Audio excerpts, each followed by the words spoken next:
মানুষের বিপুল উৎসাহ, মানুষ আসছেন, ভোট দিচ্ছেন এবং খুব সুন্দরভাবে ভোট হচ্ছে।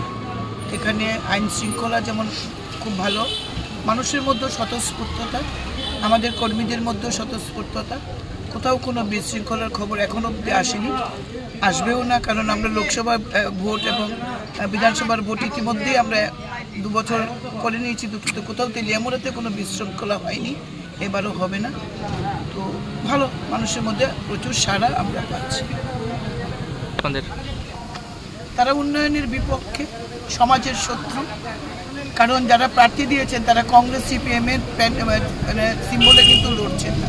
রাজ্যে বিরোধী দল থাকবে, গণতন্ত্রে বিরোধী দল থাকবে, বিরোধী দলের হ্যাঁ নির্দলও একটা বিরোধী দলের মধ্যেই বলা চলে, কিন্তু এই রাজ্যে কখনো কোনো বিরোধী দল থেকে এইভাবে নির্বাচনে প্রতিদ্বন্দ্বিতা করে জয়লাভ করাটা কঠিন।